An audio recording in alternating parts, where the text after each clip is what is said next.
Kung minsan ba ay nagtataka kayo kung bakit kahit sapat ang tulog ninyo, gising pa rin kayo ng pagod at masama ang pakiramdam? O kaya ay bakit parang lagi mahina ang inyong katawan at nahihirapang makatulog ng mahimbing kahit anong pilit?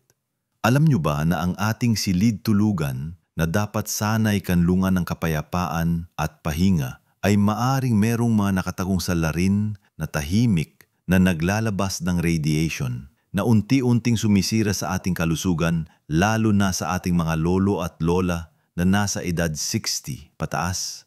Hindi ito gawa-gawa lamang, kundi isang katotohanan na marami sa atin ang hindi pa alam o hindi nabibigyan ng pansin. Isipin ninyo kung gaano kahalaga ang ating pagtulog para sa paghilom ng ating katawan at isipan. Pero paano kung ang mismong lugar na pinagpapahingahan natin ay siya ring pinagmumulan ng mga bagay na humaadlang sa tunay na pahinga at nagpapahina sa ating sistema? Marami sa atin ang nakakaranas ng di may paliwanag na pananakit ng ulo, hirap sa pagtulog, pagkalimot o di kaya ay laging pagod. At iniisip na bahagi lang ito ng pagtanda. Pero paano kung merong ibang dahilan, isang tahimik na banta na nasa paligid lang natin? Sa video na ito, tatalakayin natin ang 5 karaniwang gamit sa loob ng ating silid tulugan na maaaring naglalabas ng radiation at kung paano ito nakakaapekto sa kalusugan ng mga senior. Manatili hanggang sa uli dahil may ibabahagi akong impormasyon na tiyak na magpapamangha sa inyo at magpapabago ng inyong pananaw. Ngayon, simulan na natin ang ating usapan sa unang bagay na madalas nating kasama sa ating pagtulog, ang ating mga cellphone o tablet. Nako, sino ba naman sa atin na hindi gumagamit ng mga ito bago matulog, di ba? O kaya ay iniiwan lang sa tabi ng unan o sa nightstand na abot kamay. Akala natin walang masama doon. Nababasa tayo ng balita, nakikipag-chat sa mga apo o nanonood ng mga paboritong palabas. Pero alam nyo ba kahit hindi natin nararamdaman, ang mga gadget na ito ay patuloy na naglalabas ng tinatawag na electromagnetic fields o EMF. Hindi ito tulad ng radiation na nakikita natin sa mga pelikula, pero ito ay mga alon na hindi nakikita ating mata at patuloy na bumabagtas sa ating paligid. Isipin ninyo ang isang pamilya. Si Aling Nena, isang 70 anyos na may bahay, ay mahilig magbasa ng mga kwento sa kanyang tablet bago matulog. Nasanay na siyang ilagay ito sa ilalim ng unan niya pagkatapos niyang magbasa. Ang kanyang asawa, si Mang Tonyo, ay may sariling cellphone na laging nasa kanyang nightstand. Ginagamit niya para sa alarm at minsan ay nakikinig ng radyo. Pareho silang nagsasabi na hirap silang makatulog ng mahimbing. Madalas silang nagigising sa hating gabi at nahihirapan ng makabalik sa tulog. Ang pakiramdam nila ay pagod sila kahit ilang oras na silang matulog. Hindi nila alam ang kanilang mga gadget na malapit sa kanilang ulo ay patuloy na nakikipag-ugnayan sa mga cell tower at Wi-Fi router sa paligid kahit na hindi nila ginagamit. Ang patuloy na pagkaalantad sa mga alon na ito ay maaring makaapekto sa produksyon ng melatonin, ang hormone na tumutulong sa atin na makatulog. Kapag nabawasan ang melatonin, natural lang na mahirapan tayong makatulog o di kaya ay maging hindi kalidad ang ating pahinga. Bukod pa rito, may mga pag-aaral na nagpapahiwatig na ang patuloy na pagkalantad sa EMF ay maaaring makaapekto sa ating mga brain cells at maging sanhi ng pagkalimot, pagiging irritable at hirap sa pag-concentrate. Ang solusyon dito ay napakasemplo. Una, huwag ilagay ang inyong cellphone o tablet malapit sa inyong ulo habang natutulog.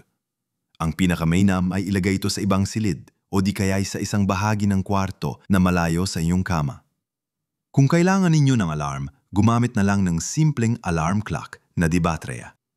Pangalawa, kung hindi nyo talaga kayang ilayo ang inyong telepono, siguraduhin na ilagay nyo ito sa airplane mode o flight mode bago matulog.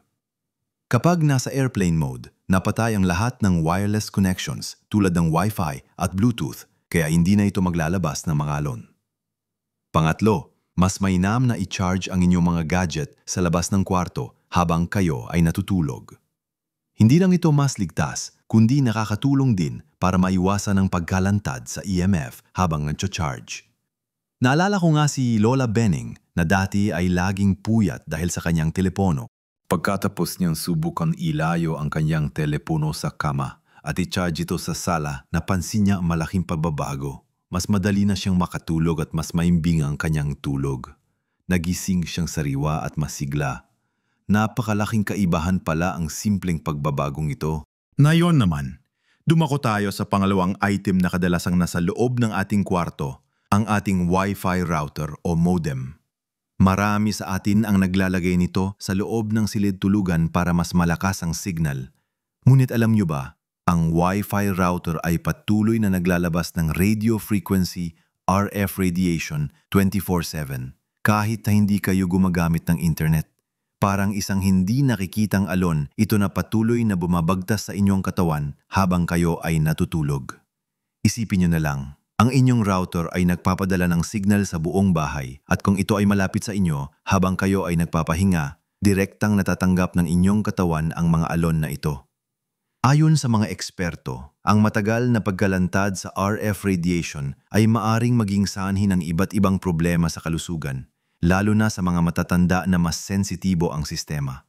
Maaari itong magdulot ng sakit ng ulo, pagkahilo, hirap sa pag-concentrate, pagbabago sa mood, at syempre, problema sa pagtulog. Si Mang Cardo, isang 65 anyos na retirado, ay naglagay ng Wi-Fi router sa tabi mismo ng kanyang kama para daw mas malakas ang signal sa kanyang laptop. Simula noon, madalas siya nakakaranas ng matinding sakit ng ulo tuwing umaga at pakiramdam niya ay laging siyang lutang. Hindi niya naiintindihan kung bakit dahil hindi naman siya nagpapagod. Napansin din niya na mas madalas siyang magising sa gabi at hirap na hirap siyang makatulog muli.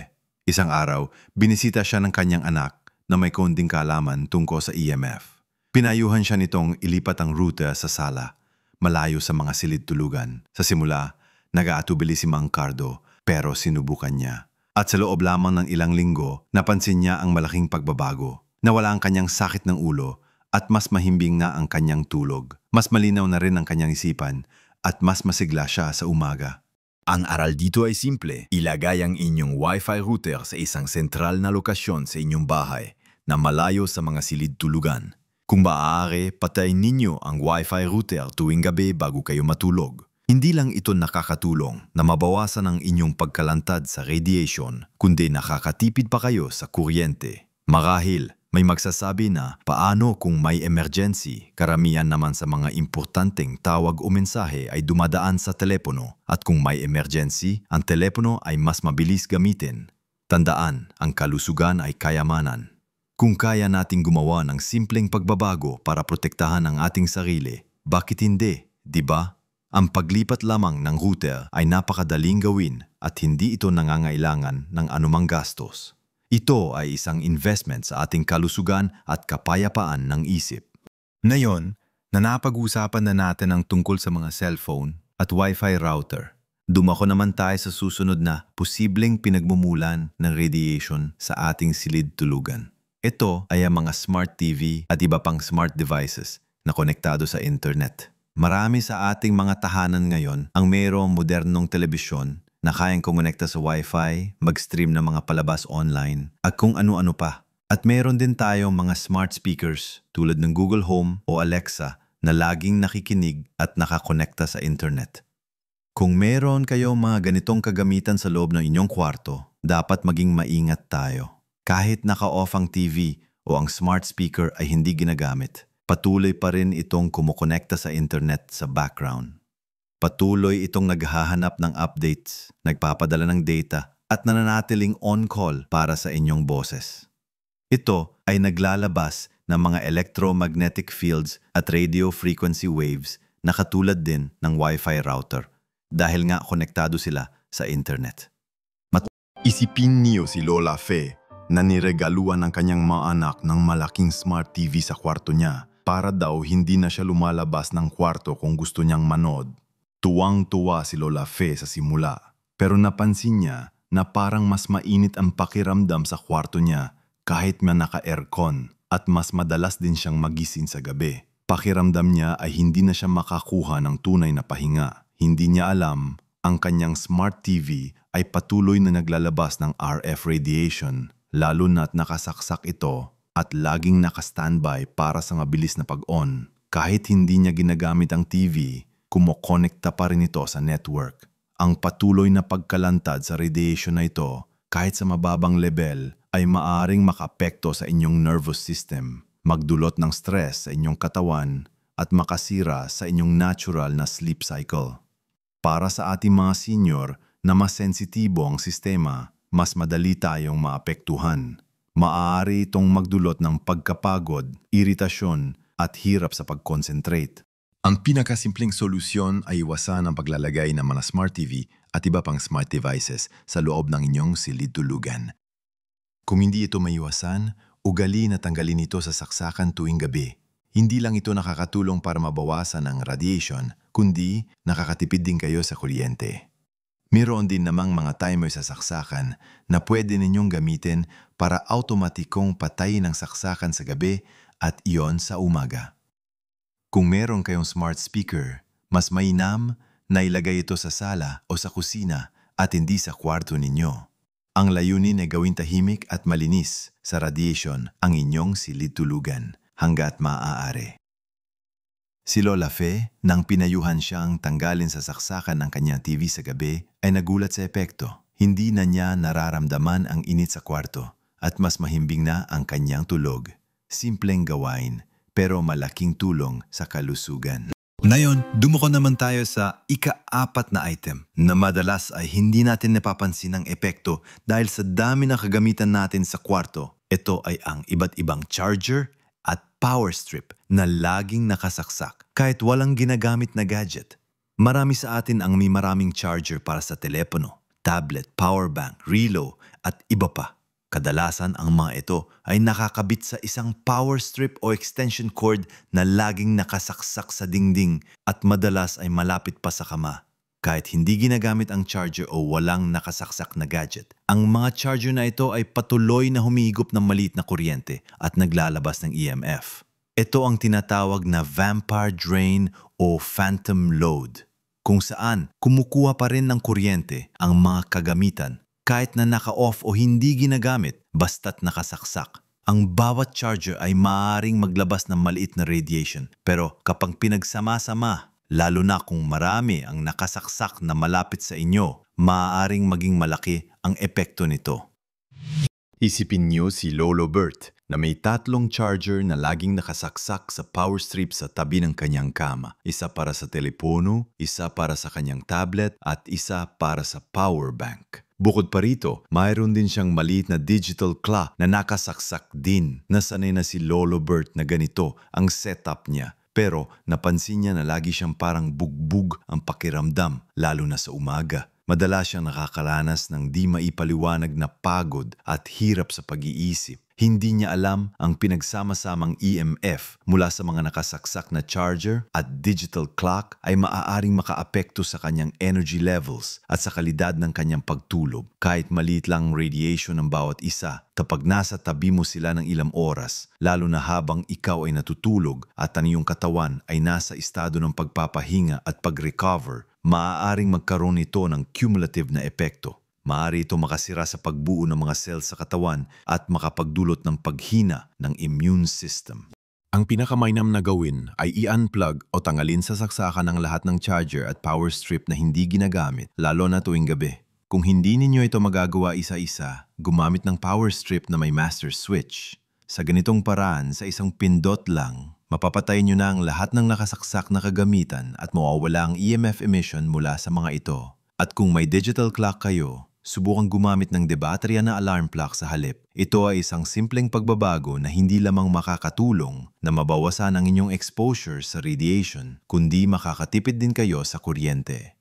Natatandaan ko si Lolo Bert na pagkatapos kong ipaliwanag sa kanya ang epekto ng mga nakasaksak na charger, ay nagpasya siyang bumili ng power strip na may switch. Sa loob lang ng ilang linggo, napansin niya ang pagbabago. Mas magaan ang pakiramdam niya sa umaga at hindi na siya madaling mapagod. Parang nabunutan siya ng tinik sa dibdib at mas naging masigla ang kanya pang-araw-araw na buhay. At ngayon, dumako tayo sa ika-5 item na marahil ay hindi nyo inaasahan na kasama sa listahan. Ito ay ang cumulative effect ng pagkakaroon ng napakaraming electronic devices na nakakabit sa inyong kwarto, kasama na ang ilang uri ng ilaw. Sa ating modernong panahon, napakadali na magkaroon ng maraming electronic devices sa ating silid-tulugan. Bukod sa mga nabanggitan natin tulad ng cellphone, tablet, smart TV at chargers, mayroon din tayong digital alarm clocks, radio, air purifier, electric fan at kung ano-ano pa. Kahit ang bawat isa ay naglalabas lamang ng maliit na radiation, ang pagsasama-sama ng lahat ng ito sa loob ng isang maliit na espasyo, lalo na kung malapit sa inyong kama, ay maaaring magkaroon ng malaking epekto sa inyong kalusugan. Ito ay tinatawag na cumulative exposure, kung saan ang maliit na radiation mula sa maraming pinabumulan ay nagiging malaking banta sa paglipas ng panahon. Isipin niyo si Lola Inday na mahilig sa mga gadget. Sa kanyang kwarto, meron siyang digital alarm clock na may malaking display, isang maliit na radio, isang humidifier at isang electric fan na laging nakatutok sa kanya. Lahat ng ito ay nakasaksak at ginagamit niya. Dagdag pa rito, gumagamit siya ng mga CFL, compact fluorescent light bulbs sa lampshades niya. Nakilala rin na naglalabas ng maliit na EMF. Napansin ni Lola Inday na nagiging mas irritable siya at nahihirapan siyang makatulog ng buo. Pakiramdam niya ay laging merong ingay sa kanyang ulo kahit na tahimik ang kanyang kwarto. Ang patuloy na pagkalantad sa pinagsama-samang radiation mula sa lahat ng gadget na ito ay maaaring magdulot ng pagkapagod, hirap sa pagtulog, pagkalimot at maging sanhi ng paghina ng immune system. Ang ating katawan, lalo na sa ating mga senior, ay mas sensitibo sa ganitong uri ng stress. Ang pinakamainam na solusyon dito ay maging minimalist sa inyong silid tulugan pagdating sa electronics. Tanungin ang inyong sarili, kailangan ko pa talaga ang lahat ng ito sa loob ng aking kwarto? Kung hindi naman, ilagay ang mga ito sa ibang bahagi ng bahay. Halimbawa sa halip na digital clock, gumamit ng de-baterya na alarm clock. Kung may radio kayo, gamitin ito sa sala. Para sa ilaw, subukang gumamit ng mga LED light bulbs na may warm light at mas mababa ang EMF emission. Tanggalin din sa saksakan ng mga gamit na hindi ginagamit, lalo na tuwing gabi. Isang magandang habit ay gawing clean ang inyong kwarto bago matulog. Ibig sabihin, walang nakasaksak na hindi kailangan at malayo sa inyo ang mga device. Naalala ko nga si Lola Inday nang binawasan niya ang kanyang mga gadget sa kwarto at sinubukan ang mga payong ito, parang nabulutan siya ng tinik. Mas tahimik ang pakiramdam niya sa kanyang kwarto at mas mahimbing na ang kanyang tulog. Nagulat siya na ang simpleng paglilinis ng kanyang kwarto mula sa mga sobrang electronics ay nagdulot ng malaking ginhawa sa kanyang kalusugan. Kaya nga, tandaan ninyo mga lolo at lola at sa lahat ng nanonood, ang ating silid tulugan ay dapat maging santuwaryo ng pahinga at paggaling. Hindi dapat ito maging pugad ng mga hindi nakikitang banta na humahadlang sa ating kalusugan. Napag-usapan natin ang mga cellphone at tablet na laging nasa ating tabi, ang mga Wi-Fi router na patuloy na naglalabas ng alon, ang mga smart TV at iba pang device na laging konektado, ang mga nakasaksak na charger, at ang dami ng mga electronic devices na nasa loob ng ating kwarto. Ang bawat isa sa mga ito sa sarili nilang paraan ay naglalabas ng radiation na maaring makaapekto sa ating pagtulog, sa ating energy levels, sa ating mood at sa pangkalahatan nating kalusugan. Hindi natin kailangan ng mamahaling gamot o komplikadong procedures para protektahan ang ating sarili. Kadalasan, ang solusyon ay nasa simpleng pagbabago ng ating mga nakasanayan. Ang paglayo ng telepono sa kama, ang pagpatay ng Wi-Fi router sa gabi, ang pagtanggal sa saksakan ng mga smart TV, ang pag-unplug ng mga charger, at ang paglilinis ng ating kwarto mula sa mga sobrang electronics ay mga maliliit na hakbang na may malaking epekto, maliit na pagbabago sa ating routine, malaking ginhawa at benepisyo sa ating katawan. Ang pinakamahalaga ay maging alisto at maingat sa mga bagay na nakapaligid sa atin, lalo na sa loob ng ating personal na espasyo. Ang kaalaman ay kapangyarihan at ang paggamit ng kaalamang ito para sa ikabubuti ng ating kalusugan ay ang pinakamainam na pamana na maibibigay natin sa ating sarili. Napakasarap sa pakiramdam na gumising na sariwa, masigla at handa para sa panibagong araw, di ba? Sa edad natin, ang bawat araw ay mahalaga at ang kalusugan ang ating tunay na kayamanan. Kaya huwag baliwalain ang mga simpleng payo na ito. Subukan nyo at tiyak na makakamdaman ninyo ang pagkakaiba. Magiging mas mahiming ang inyong tulog, mas tataas ang inyong energy levels at mas magiging malinaw ang inyong isipan. At sa huli, mas masisiyahan kayo sa bawat sandali ng inyong buhay. Ano sa tingin ninyo? Mayroon ba kayong mga karanasan sa mga ito? O may iba pa ba kayong payo na gustong ibahagi para makatulong sa ating komunidad? I-share nyo sa comment section sa ibaba. Gusto naming marinig ang inyong mga salubin at karanasan. Kung nagustuhan ninyo ang video na ito at naramdaman ninyong nakatulong ito sa inyo, pakipindot naman po ang like button at isubscribe sa aming channel. Malaking tulong po yan para mas marami pa tayong matulungan. At huwag kalimutan na i-share din ito sa inyong mga kaibigan at kapamilya, lalo na sa mga nasa edad 60 pataas, dahil ang impormasyong ito ay mahalaga para sa lahat. Alalahanin, ang pagtanda ay hindi nangangahulugang dapat tayong humina.